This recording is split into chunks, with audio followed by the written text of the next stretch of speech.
Alright, so here we are. I'm back heading into this part 2 of this long video series called The Steelers Suck. In this video, I'm going to be talking about how we just did not prepare for life after Ben.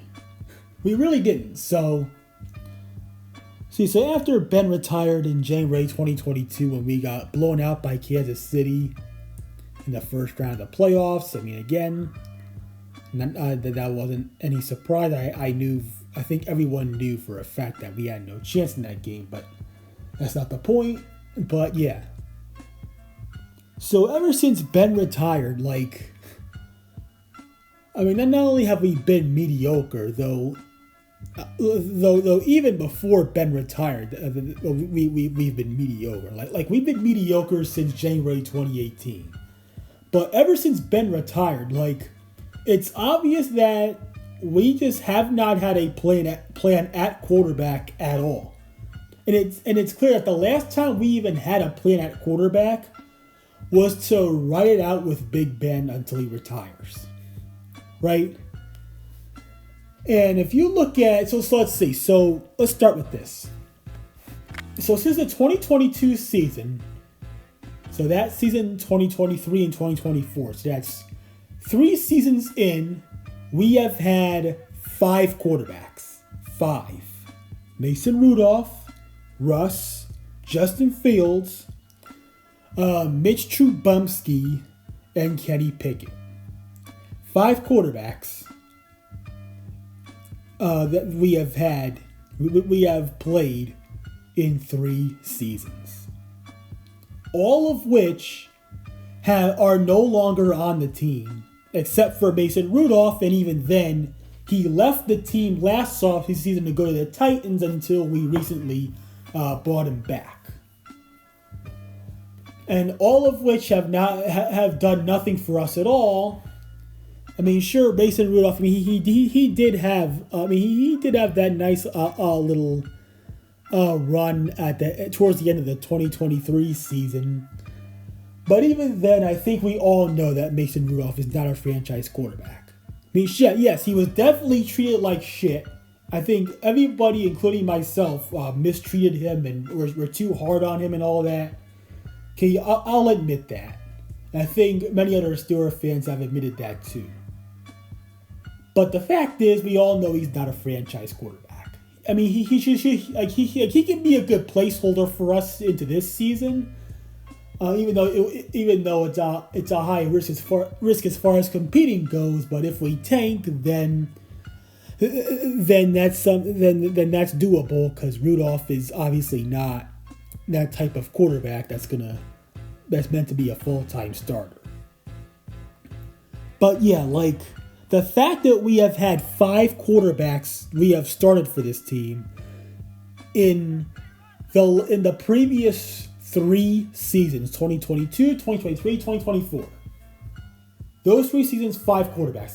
That is, I think, that alone should tell you that, if that doesn't show you that this team had no plan at all going into the post-Big Ben era, then I don't know what does.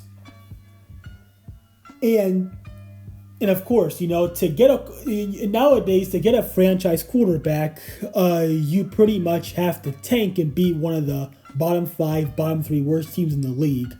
But the problem is this team is too stubborn to do that, which I'll talk more about, later on in the Steelers Suck series.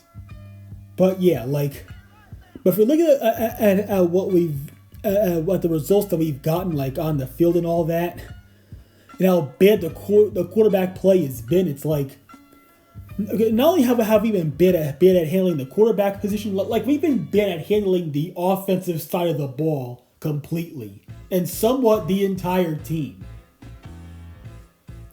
And it's all because we did not think of the future at all for when Big Ben was about to retire. The last time we had a plan set in place at all was probably 6-7+ years ago when Ben was still the quarterback. But yeah, and here we are. We're stuck in mediocrity. We're not shitty enough to land a franchise quarterback high in the draft, but we're also not great enough to compete for a championship. In other words, the Steelers suck. So like the Ravens, right? So let's see. So I think back in 2015, I think by that time, I think that was where we all pretty much began to see just how washed up Joe Flacco was. Either that or 2016, whichever one you prefer to choose. But while the Ravens in 2016, 2017, while they did stay mediocre of falling just short of the playoffs in those years, and now the year before that, 2015, where they had an injury-riddled season, they also came up with a plan. They did. They came up with a plan for life after Flacco, and they land Lamar Jackson. Granted, I've given Lamar Jackson a lot of shit for how much he's choked in the playoffs. But to get to my point here, the Ravens had a plan for life after Flacco. We, on the other hand, had zero plan for life after Ben. What was the Ravens' plan? Well, they executed it quite well, even though it was kind of a risky, but they hit on it.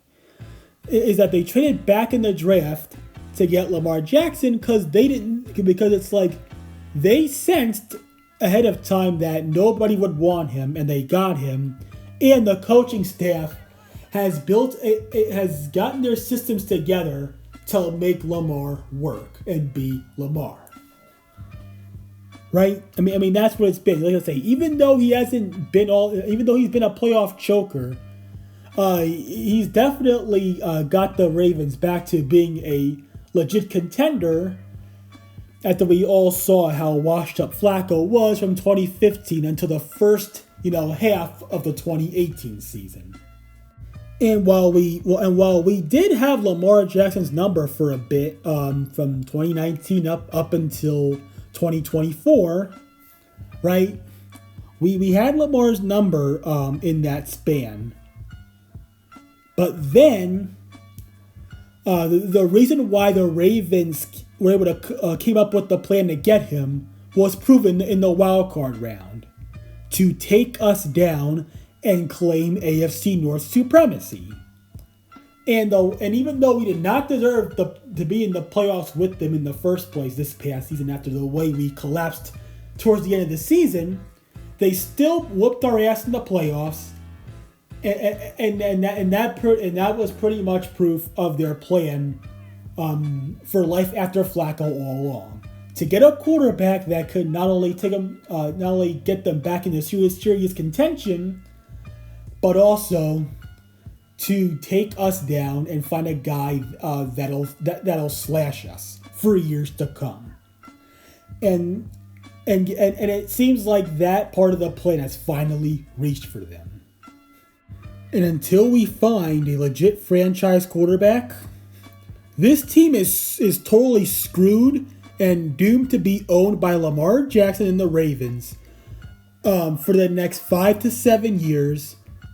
And of course, we're going to see more games against the Ravens like the 2 times we got our ass beat by them in Baltimore back in December and January.